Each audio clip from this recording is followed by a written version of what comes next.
अस्सलाम वालेकुम dear students. I hope कि लास्ट लेक्चर आप लोगों को बहुत अच्छे से समझ आ गया होगा। हम लोगों ने स्टार्ट किया हुआ है anti depressants pharmacology second year pharmacy technician, right. इसके अंदर आज हम लोग स्टार्ट करेंगे ड्यूलॉक्सिटीन। लास्ट में हम लोगों ने पढ़ा था selective serotonin reuptake inhibitor drugs को, और इसके साथ साथ हम लोगों ने एंटी डिप्रेसेंट्स के क्लासिफिकेशन को विद देयर जनरल मैकेनिज्म हम लोगों ने उसको बहुत अच्छे से डिटेल में पढ़ा था। अगर आप लोगों ने देखना हो ये वाला लेक्चर तो आप लोग लास्ट लेक्चर देख सकते हैं, बहुत अच्छे से आप लोगों को समझ में आ जाएगी। ठीक है, आज हम लोग स्टार्ट करेंगे selective serotonin norepinephrine reuptake inhibitor SSNRIs को हम लोग स्टार्ट करेंगे लाइक दुलोक्सिटिन, राइट। Let's start. हम लोगों को अगर आइडिया हो जाए कि हमारी इससे पहले वाली ड्रग जो थी वो किस तरह से काम करती, तो इसको पढ़ना हमारे लिए बहुत ज़्यादा आसान हो जाएगा। इसके लिए सबसे पहले हम लोगों को इस चीज़ को समझना चाहिए, ठीक है।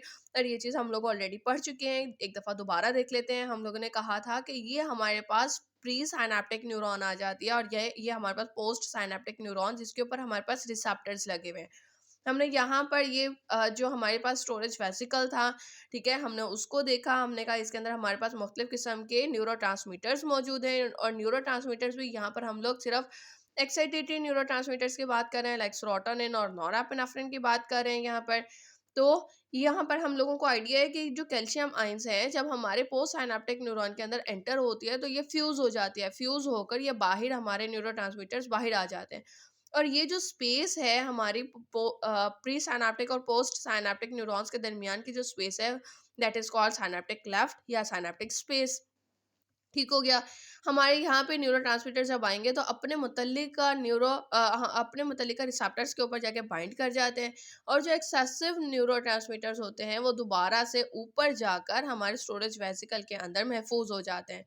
यहाँ पर अब हमारा काम क्या होगा कि नॉरएपिनेफ्रिन और सेरोटोनिन दोनों के रीअपटेक को इनहिबिट करना है। तो हम लोग एक ऐसी ड्रग देंगे जो कि इनहिबिट माइनस का साइन इनहिबिट कर देगी हमारे नॉरएपिनेफ्रिन को, और हमारे सेरोटोनिन इन दोनों के ऊपर जाने से रोक देगी। यहाँ पर मिकदार उसकी बढ़ा देगी, यहाँ पर एक कंसंट्रेशन इंक्रीज होगी। तो क्या होगा, हमारे पास ये अवेलेबिलिटी के लिए हमेशा तैयार रहेगा। यहाँ से ये न्यूरोट्रांसमीटर अंदर गया और ये दूसरे नए न्यूरोट्रांसमीटर जो होंगे वो बाइंड कर जाएंगे, और तेजी के साथ जब ये काम होगा तो फिर हमारा CNS जो है वो डिप्रेस नहीं होगा, स्टिमुलेशन की तरफ जाएगा, राइट। Let's start. अब हम लोग इसको लिखना स्टार्ट करते हैं। हम लोगों को आइडिया हो गया है कि हमारे पास जो मेन इंट्रोडक्शन हम लोग ये 2 लाइंस लिख सकते हैं बहुत आसानी के साथ कि ये selective serotonin norepinephrine reuptake inhibitor है, यानी कि मखसूस तौर पर ये सेरोटोनिन और नॉरएपिनेफ्रिन को रीअपटेक दोबारा ऊपर जाने से इनहिबिट कर देती है। ठीक हो गया। Second thing, it is use in the depression and also use to treat body pain. Depression की वजह से जो बॉडी के अंदर दर्द पैदा हो जाता है, ठीक है, उसके भी इलाज के लिए हम लोग ड्यूलॉक्सिटिन को देते हैं। फार्माकोकाइनेटिक्स की बात करें तो हम लोग कहते हैं जो खाना है it delays the absorption of drug. अगर खाने के साथ अगर इसको दिया जाए तो ये क्या करती है, आपकी ड्रग की जज्ब होने के अमल को स्लो कर देती है। ठीक हो गया। और ये metabolised in liver, and so this drug must not given to the liver dysfunction. तो हम लोग ये लिवर के अंदर मेटाबोलाइज हो रही है, इस वजह से हम लोग ऐसे पेशेंट्स को ये नहीं देते जिनका जिगर जो है वो सही से काम ना कर रहा हो, डिसफंक्शन हुआ हो। फिर excreted in the urine, urine के जरिए एक्सक्रीट आउट हो जाती है, और इसकी हाफ लाइफ जो है वो 12 घंटे है। ठीक हो गया। अब हम लोगों ने फार्माकोडायनामिक्स में मैकेनिज्म ऑफ एक्शन जो है वो हम लोग पूरा का पूरा ऑलरेडी पढ़ चुके हैं। आप लोग क्या करोगे, आप लोग इस डायग्राम को बनाओ और इसी चीज़ को अब आप लोग आसान लफ्जों में यहाँ पर लिख दो, तो कि आप लोग एक्सप्लेन कर सकते हो।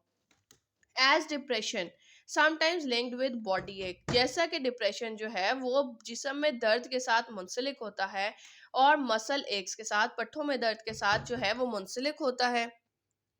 मुंसलिक होता है। आप लोग कहते हो for this SSRI is not enough, यानी कि पट्टों में दर्द जो होता है डिप्रेशन की वजह से उसके लिए खाली SSRI देना काफ़ी नहीं होता। इन दिस केस, इस केस में हम लोग क्या करते हैं, हम लोग selective serotonin norepinephrine reuptake inhibitors देते हैं, यानी कि SSNRIs देते हैं, राइट। फिर are used to increase the concentration of serotonin and norepinephrine by inhibiting the reuptake of serotonin and norepinephrine. यानी कि हम लोग सेरोटोनिन और नॉरएपिनेफ्रिन के कंसंट्रेशन को इंक्रीज कर देते हैं। कैसे इंक्रीज करते हैं कि उसके इनहिबिट कर देते हैं उसके रीअपटेक को। किसके रीअपटेक को? सेरोटोनिन और नॉरएपिनेफ्रिन के, दोनों के रीअपटेक को ऊपर जाने से हम लोग इनहिबिट कर देते हैं और यहाँ पे कंसंट्रेशन उसके बढ़ा देते हैं। थेरापेटिक यूजेस में आप लोग बात करते हो, it is used in depression, depression में हम लोग इस्तेमाल करते हैं। It is used in body एक एंड मसल एक विद डिप्रेशन, यानी कि हम लोग जो बॉडी जिस्म में दर्द है या पट्ठों में दर्द है डिप्रेशन के साथ, उसके लिए भी हम लोग इस्तेमाल करते हैं, डिप्रेशन के लिए भी इस्तेमाल करते हैं। एडवर्स इफेक्ट्स की बात करते हैं तो आप लोग कहते हैं नोजिया में इस्तेमाल करते हैं हम इसे, मतली में, कॉन्स्टिपेशन में और ड्राई माउथ में, ठीक है, यानी कि मुंह का खुश्क हो जाना, राइट। आज की जगह हमारी छोटी सी थी ड्यूलॉक्सिटी। आई होप कि आप लोगों को सही में समझ आ गई होगी। फिर भी अगर आपको नहीं समझ में आई तो आप लोग कमेंट सेक्शन में क्वेश्चन कर सकते हैं। तब अब तक के लिए इतना ही। Thank you so much. अल्लाह हाफिज़।